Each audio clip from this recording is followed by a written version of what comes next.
ರಾಜ್ಯ ಸರ್ಕಾರ ಹಾಗೆ ಕೇಂದ್ರ ಸರ್ಕಾರ ಎಂಥ ಕಠಿಣಾತಿ ಕಠಿಣ ಕಾನೂನನ್ನ ಜಾರಿಗೆ ತಂದರೂ ಕೂಡ ಈ ಭ್ರೂಣ ಹತ್ಯೆ ಭ್ರೂಣ ಪತ್ತೆ ಎನ್ನುವಂಥ ಒಂದು ಪಿಡುಗು ಮಾತ್ರ ದೂರ ಆಗ್ತಾನೆ ಇಲ್ಲ.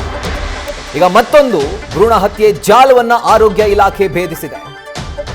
ಈ ಬಾರಿ ಚಿಂತಾಮಣಿಯಲ್ಲಿರುವಂತಹ ನರ್ಸಿಂಗ್ ಹೋಮ್ ಇದರ ಎಪಿಸೆಂಟರ್ ಆಗಿರುವಂಥದ್ದು. ನರ್ಸಿಂಗ್ ಹೋಮ್ ಮೇಲೆ ದಾಳಿ ಮಾಡಿ ಭ್ರೂಣ ಹತ್ಯೆ ಹಾಗೂ ಪತ್ತೆಯ ಆರೋಪ ಏನು ಕೇಳಿ ಬಂದಿತ್ತು, ಸುಮಾ ನರ್ಸಿಂಗ್ ಹೋಮ್ ಅಂತ. ಇದರ ಮೇಲೆ ದಾಳಿ ಮಾಡಿ ಅಧಿಕಾರಿಗಳು ದಾಖಲಾತಿಗಳನ್ನು ವಶಕ್ಕೆ ಪಡೆದಿದ್ದಾರೆ.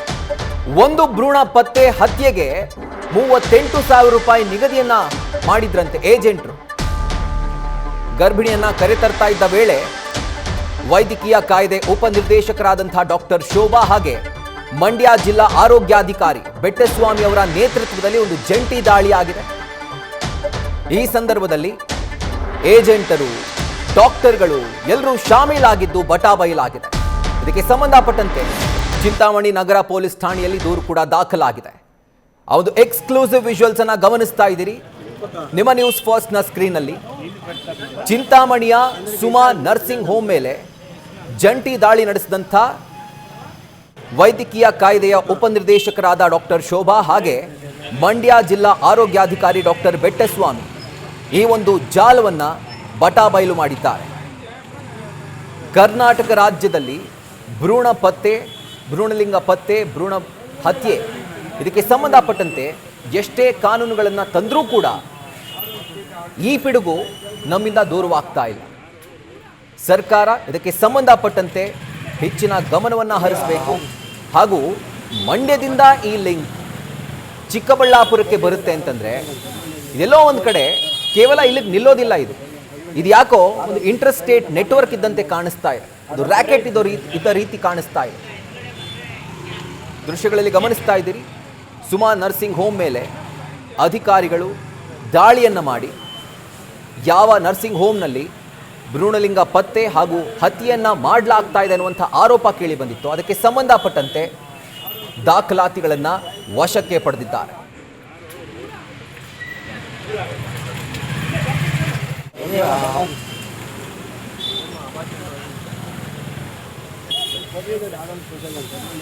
ಈ ಪಾಪದ ಕೆಲಸ ಮಾಡಲಿಕ್ಕೆ ಒಂದು ಭ್ರೂಣ ಹತ್ಯೆಗೆ 38,000 ರೂಪಾಯಿ ನಿಗದಿ ಕೂಡ ಪಡಿಸಿದ್ರಂತೆ.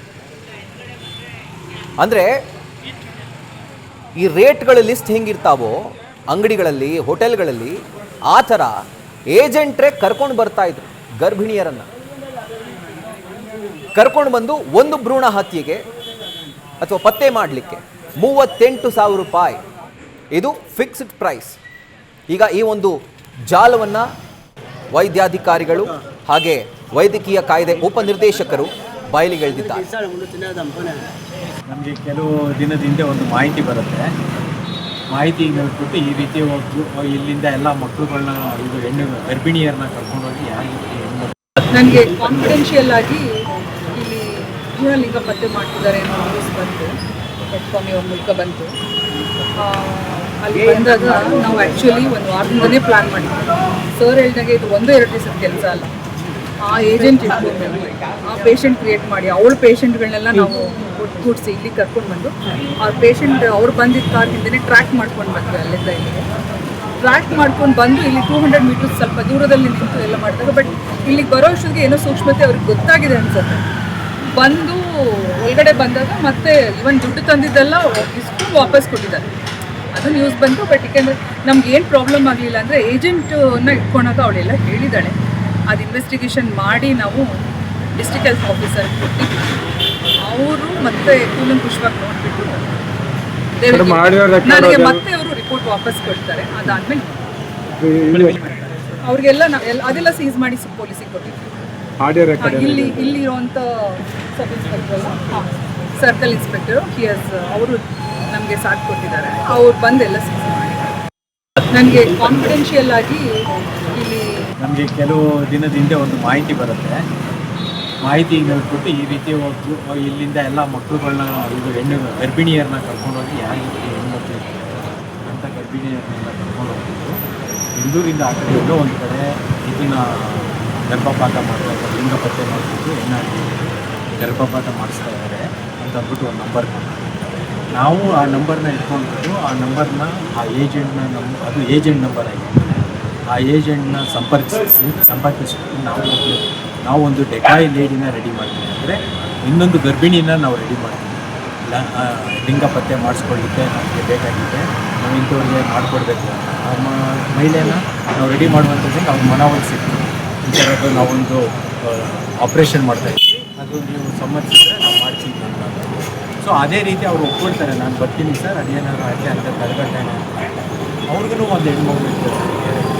ಸೊ ಹಂಗಾಗಿ ಅವ್ರು ಒಪ್ಕೊಂಡ ಮೇಲೆ ನಾವು ಅವ್ರನ್ನ ಮನವೊಲಿಸಿದ ಮೇಲೆ ನಾವು ಪುನಃ ಈ ಯಂಗ್ಸ್ನ ನಾವು ಸಂಪರ್ಕಿಸ್ತೀವಿ. ಹಿಂಗೆ ನಮ್ಮವ್ರು ಇದೆ, ನೀವು ಎಷ್ಟು ಕೇಳಿದ್ರು ಕೊಡ್ತೀವಿ, ಆದಷ್ಟು ದಯವಿಟ್ಟು ಮಾಡಿಕೊಡ್ಬೇಕು ಅಂತ ನಾವು ಕೇಳ್ಕೊಂಡಾಗ ಆಯಿತು ನಾನು ಮಾಡಿಕೊಡ್ತೀನಿ, ನನಗೆ ಒಂದು 35,000 ರೂಪಾಯಿ ದುಡ್ಡು ಕೊಡಬೇಕು, ಹಾಗೂ ನಾನು ಎಲ್ಲೋ ಒಂದು ಕಡೆ ಕರ್ಕೊಂಡು ಹೋಗ್ತೀನಿ, ಅಲ್ಲಿ ಅವ್ರು ಮಾತ್ರ ಬರಬೇಕು ಅಂತ ಹೇಳಿದ್ದಾರೆ. ಅದೇ ರೀತಿ ನಾವು ಒಪ್ಕೊಂಡು ಇವತ್ತಿನ ಡೇಟ್ ಕೊಟ್ಟಿದ್ದೀವಿ. ಇವತ್ತಿನ ಡೇಟ್ನಲ್ಲಿ ಅವ್ರನ್ನ ನಾನು ಬೆಂಗಳೂರಿನಲ್ಲಿ ಹತ್ಕೊಳ್ತೀನಿ, ನೀವು ಬೆಂಗಳೂರಿಗೆ ಬಂದು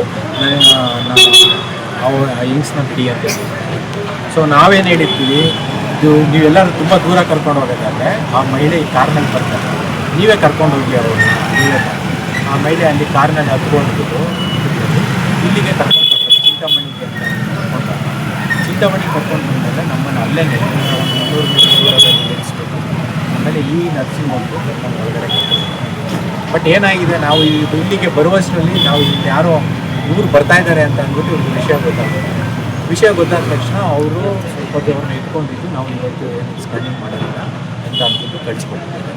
ಆಮೇಲೆ ನಾವು ಇಮ್ಮಿಡಿಯೇಟ್ ಯಾರು ಮಹಿಳೆ ಇತ್ತು ಆ ಮಹಿಳೆ ವಾಪಸ್ಸು ಇಬ್ಬರು ಗರ್ಭಿಣಿಯರನ್ನು ಕರ್ಕೊಂಡು ಹೋಗ್ತಾ ಇದ್ರು. ವಾಪಸ್ ಅವ್ರನ್ನ ಹಿಡ್ಕೊಂಡ್ಬಿಟ್ಟು ಆ ಗರ್ಭಿಣಿಯರನ್ನ ಹಿಡ್ಕೊಂಡು ಬಂದು ಇಲ್ಲಿ ವಿಚಾರಣೆ ಮಾಡಿದಾಗ ಆ ಗರ್ಭಿಣಿಯರು ಯಾರು ಬಂದಿದ್ರು, ನಾವೊಂದು ಡೆಕಾಯಿನ ಕಳಿಸಿದ್ದು, ಅವರೊಬ್ಬರು ಮಹಿಳೆ ಇದ್ದರು, ಇನ್ನೊಂದು ಎಕ್ಸ್ಟ್ರಾ ಮಹಿಳೆ ಒಬ್ಬರು ಇದ್ದರು, ವಯಸ್ಸನ್ನೆಲ್ಲ ಹೇಳೋದಿಲ್ಲ.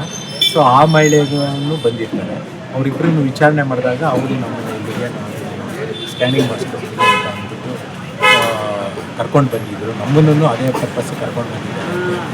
ಆಮೇಲೆ ಆ ಮಹಿಳೆನ ಅವ್ರ ಮೇಲೆ ಇವಾಗ ಯಾರು ಆ ಏಜೆಂಟಾಗಿ ವರ್ಕ್ ಮಾಡಿ ಕರ್ಕೊಂಡು ಬಂದಿದ್ರು ಅವ್ರದ್ದು ನಾವು ಮಾತಾಡಿರುವಂಥದ್ದು ಆಡಿಯೋ ಎಲ್ಲ ಇದೆ, ಆಡಿಯೋಸ್ ಇದೆ. ಅವ್ರು ಏನು ಫೋನ್ ಮಾತಾಡಿ ಏನೇನು ಯಾವ ರೀತಿ ಎಲ್ಲಿ ಬರಬೇಕು, ಯಾವ ಥರ ಎಷ್ಟು ಬರಬೇಕು ಅನ್ನೋದೆಲ್ಲ ಏನು ಹೇಳಿದರೆ ಆಡಿಯೋಸ್ ಎಲ್ಲ ಇದೆ. ಆ ಆಡಿಯೋಸ್ ಇದ್ರ ಮೇಲೆ ಮತ್ತು ಅವ್ರ ಹೇಳಿಕೆ, ನಮ್ಮ ಗರ್ಭಿಣಿಯವ್ರು ಬಂದಿದ್ದಾರಲ್ಲ ಆ ಹೇಳಿಕೆ ಮೇಲೆ ಇವ್ರ ಮೇಲೆ ನಾವು ಆಮೇಲೆ ಇವರು ಆ ಮಹಿಳೆ ಹತ್ರ ಬ್ಯಾಗ್ನಲ್ಲಿ ಚೆಕ್ ಮಾಡಿದಾಗ ಅವರು ಈ ಅಬಾರ್ಷನ್ಗೆ ಕೊಡುವಂಥ ಪಿಲ್ಸ್ ಬೇರೆ ಇತ್ತು. ಸೊ ಇವನ್ನೆಲ್ಲ ನಾವು ಸಾಕ್ಷಿಗಳು ಇಟ್ಕೊಂಡು ಆ ಮಹಿಳೆ ಮೇಲೆ ಈ ರೀತಿ ಮಹಿಳೆಯರನ್ನ ಕರ್ಕೊಂಡು ಬಂದು ಪತ್ತೆ ಮಾಡಿ ಗರ್ಭಪಾತ ಎಸಗ್ತಾ ಇದ್ದಾರೆ ಅಂತ ಇದ್ರ ಮೇಲೆ ಕಂಪ್ಲೇಂಟ್ನ ಲಾಂಚ್ ಪತ್ತೆ ಆಗಿದೆಯಾ ಆ ಥರದ್ದು ಯಾವುದು ಇಲ್ಲಿ ನಮ್ಗೇನು ಸಿಕ್ಕಿಲ್ಲ. ಇದ್ದಿದ್ದು ನಾವು ಬಂದ್ವಲ್ಲ, ಬಂದಾಗ ಇವರಿಗೆ ಇದು ವಿಷಯ ಗೊತ್ತಾಗಿದ್ದರಿಂದ ಅವ್ರುಗಳು ಮಹಿಳೆ ಮೇಲೆ ಅಲ್ಲ, ನಮ್ಮ ಇಲಾಖೆ ನಾವು ಈ ಮಹಿಳೆ ಯಾರಿದ್ದಾರೆ ಅದ್ರ ಮೇಲೆ ಅವ್ರ ಮೇಲೆ FIR ಮಾಡ್ತೀವಿ, ಇದು ಸ್ಟೇಷನ್ಗೆ ಕಂಪ್ಲೇಂಟ್ನ ಕೊಡ್ತೀವಿ. ಆ ಇನ್ವೆಸ್ಟಿಗೇಷನ್ ನಡೀತದೆ, ರಿವರ್ಸ್ ಇನ್ವೆಸ್ಟಿಗೇಷನ್ ನಡೀತದೆ. ನೀವು ಏನಕ್ಕೆ ಇಲ್ಲಿ ಕರ್ಕೊಂಡು ಬಂದಿರಿ, ಈ ನರ್ಸಿಂಗ್ ಹೋಮ್ಗೆ ಕರ್ಕೊಂಡು ಹೇಳಿದ್ದೀರಲ್ಲ ಗರ್ಭಪಾತ ಮಾಡ್ತೀವಿ ಅಂತ, ನೀವು ಯಾವ ರೀತಿ ಗರ್ಭಪಾತ ಮಾಡ್ತೀರಿ, ಗರ್ಭಪಾತ ಯಾವ ಕಾರಣಕ್ಕೋಸ್ಕರ ಮಾಡ್ತೀರಾ? ಸೊ ಇವನ್ನೆಲ್ಲ ರಿವರ್ಸ್ ಇನ್ವೆಸ್ಟಿಗೇಷನ್ ಹೋದಾಗ ಎಲ್ಲರೂ ಸಿಗಾಕೊಡ್ತಾರೆ. ಯಾರು ಗರ್ಭಪಾತ ಮಾಡ್ತಿದ್ರು, ಯಾರು ಕರ್ಕೊಂಡು ಬಂದಿದ್ರು, ಯಾಕೆ ಕರ್ಕೊಂಡು ಬರ್ತಿದ್ರು, ಸ್ಕ್ಯಾನಿಂಗ್ ಯಾರು ಮಾಡ್ತಿದ್ರು, ಅವೆಲ್ಲ ಸಿಗ್ತದೆ. ಹಿಂದೆ ಅಂತ ಗರ್ಭಪಾತ ಖಂಡಿತವಾಗ್ಲೂ ಇದೆ, ಅದನ್ನ ಇನ್ವೆಸ್ಟಿಗೇಷನ್ಸ್ಗೆ ಕೊಡ್ತಾ ಇದ್ದೀವಿ. ಇನ್ವೆಸ್ಟಿಗೇಷನ್ಸ್ಗೆ ಇನ್ವೆಸ್ಟಿಗೇಟ್ ಮಾಡಿ ನಮಗೆ ವರದಿ ಒಪ್ಪಿಸ್ತಾರೆ. ಯಾವ ಸರ್ ಯಾವುದು ನಾವು ಮಂಡ್ಯ, ಇವರು ಏಜೆಂಟ್ ಅವರು ಬೆಂಗಳೂರಿನಲ್ಲಿ ವಾಸ ಇರೋದ್ರಿಂದ ಮೊದಲೆಲ್ಲ ಮಂಡ್ಯದಲ್ಲಿದ್ದಾರೆ. ಹೆಸರೇನು ಸರ್ ಅವರು? ಜಯಲಕ್ಷ್ಮಿ ಸರ್. ಇಲ್ಲಿನ ವೈದ್ಯರು ಏನಾದ್ರು ಇಲ್ಲ, ಅದು ಇನ್ವೆಸ್ಟಿಗೇಷನ್ ಮೇಲೆ ಗೊತ್ತಾ. ವೈದ್ಯರ ಸಹಕಾರ ಇದೆ ಅಂತಂದ್ರೆ ಅವ್ರು ಇಲ್ಲಿಗೆ ಯಾಕೆ ಬರ್ತಾರೆ ಅದನ್ನ ನೋಡ್ಬೇಕು. ಅದನ್ನ ಅದ್ರ ಬಗ್ಗೆ ಇನ್ವೆಸ್ಟಿಗೇಷನ್ ಆಗ್ಬೇಕು. ಅವ್ರು ಧೈರ್ಯವಾಗಿ ಅವ್ರನ್ನ ಕರ್ಕೊಂಡು ಇಲ್ಲಿಗೆ ಯಾಕೆ ಬರ್ತಾರೆ ಸರ್? ಇನ್ನೂ ಕೆಲ ಆದ್ರೆ ಹಿಂದೆ ನಡೆದಿದೆ ಅಂತ ಇರ್ಬೋದು, ನಮಗೆ ಗೊತ್ತಿಲ್ಲ. ಅದನ್ನ ಇನ್ವೆಸ್ಟಿಗೇಷನ್ ಮೇಲೆ ಗೊತ್ತಾಗುತ್ತೆ. ಇದು ಚಿಂತಾಮಣಿಯ ಸುಮಾ ನರ್ಸಿಂಗ್ ಹೋಮ್ನ ಕರ್ಮಕಾಂಡ. ಸರ್ಕಾರಗಳು ಕಠಿಣಾತಿ ಕಠಿಣ ಕಾನೂನನ್ನು ತಂದರೂ ಕೂಡ ಈ ಭ್ರೂಣಲಿಂಗ ಪತ್ತೆ ಹಾಗೂ ಹತ್ಯೆಗೆ ಸಂಬಂಧಪಟ್ಟಂತೆ ಇದುವರೆಗೂ ಒಂದು ತಾತ್ಕಾಲಿಕವಾಗಿ ಅಲ್ಲ, ಒಂದು ಪರ್ಮನೆಂಟ್ ಫುಲ್ ಸ್ಟಾಪ್ ಅನ್ನ ಕಂಡುಹಿಡಿಯೋದಕ್ಕೆ ಯಾರ ಕೈಲೂ ಸಾಧ್ಯವಾಗಿಲ್ಲ. ಈಗ ಚಿಕ್ಕಬಳ್ಳಾಪುರದ ಚಿಂತಾಮಣಿಯ ಸುಮಾ ನರ್ಸಿಂಗ್ ಹೋಮ್ ಮೇಲೆ ವೈದ್ಯಕೀಯ ಕಾಯ್ದೆ ಉಪನಿರ್ದೇಶಕರಾದಂಥ ಡಾಕ್ಟರ್ ಶೋಭಾ ಹಾಗೆ ಮಂಡ್ಯ ಜಿಲ್ಲಾ ಆರೋಗ್ಯಾಧಿಕಾರಿ ಬೆಟ್ಟಸ್ವಾಮಿ ಅವರ ನೇತೃತ್ವದಲ್ಲಿ ಒಂದು ಜಂಟಿ ದಾಳಿ ಆಯಿತು. ಆಗ ಬಟಾಬಯಲಾಗಿರುವಂಥ ಒಂದು ಕರ್ಮಕಾಂಡ ಇದು.